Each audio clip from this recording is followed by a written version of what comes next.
The first thing I noticed wasn't the blood. It was the silence. The kind that presses against your eardrums and makes you realize something terrible has already happened. Then I saw the door ajar, smeared with a streak of red like someone had dragged a trembling hand across it.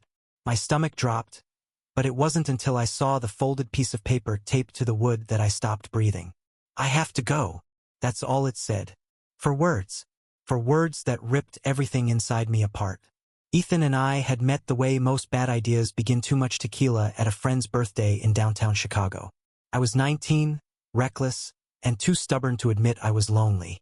He was 22, a graduate student with eyes that looked like they had seen too much too soon. He laughed like he didn't know how anymore, but he still tried, and that was what drew me in. Our first kiss was in the alley behind the bar, under flickering neon lights and the smell of cigarettes. He pressed me against the cold brick wall, his lips urgent, his body trembling as if afraid I'd disappear.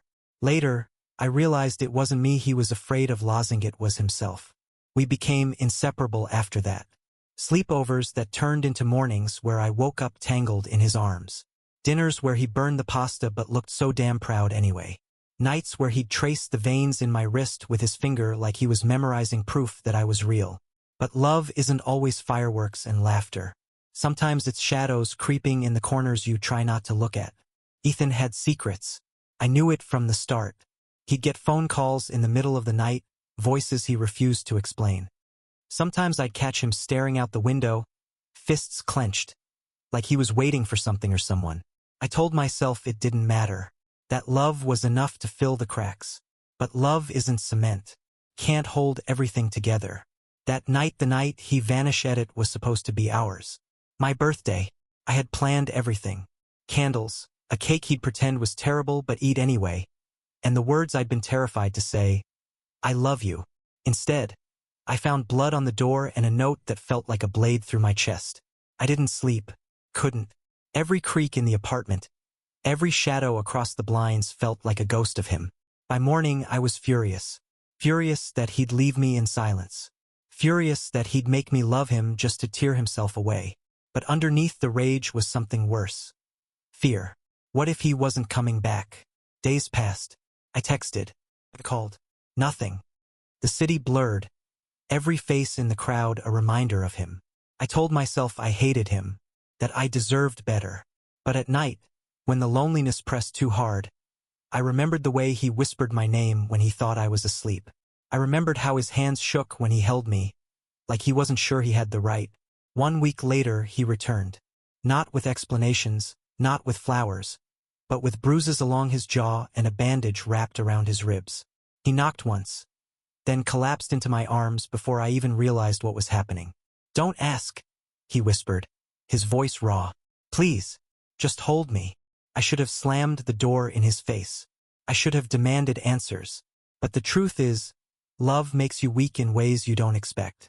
So I held him. All night, I held him while he shivered against me. And when the dawn crept in, I almost believed we could pretend nothing had happened. But you can't build forever on silence. We fought. God, we fought.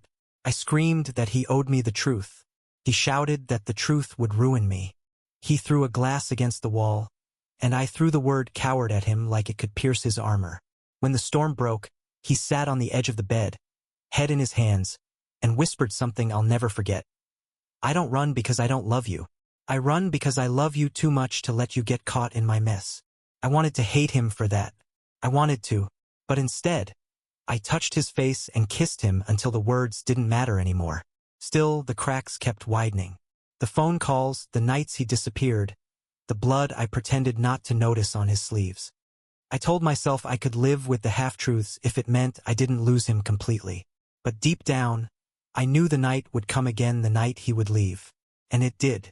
Another note, another streak of red on the door. Only this time there was no return. Weeks passed. Months. The city moved on, but I couldn't. His absence filled every room, every breath. I thought I'd drown in it. Until one evening, sitting alone in the diner where we once laughed over milkshakes, I found him. Or rather found me. He slid into the booth across from me like he had never left. No bruises this time, no trembling hands. Just tired eyes and the faintest smile. "You're still here," he said softly, like he couldn't believe it. I didn't know whether to cry or to scream, so I did neither. I reached across the table and took his hand, cold and hesitant, and pressed it against my chest. "I've always been here," I whispered. "We didn't fix everything that night. Life isn't a movie where the credits roll once the lovers reunite." There were still secrets, still shadows lurking behind his eyes. But when he leaned across the table and kissed me gentle this time, not desperate, I realized something. Love isn't about waiting for someone to be whole. It's about choosing to stay, even when the cracks show, even when it hurts, even when the door is smeared with blood. And maybe, just maybe, that's enough. Thank you for listening. Don't forget to like and subscribe to stay updated with the latest videos.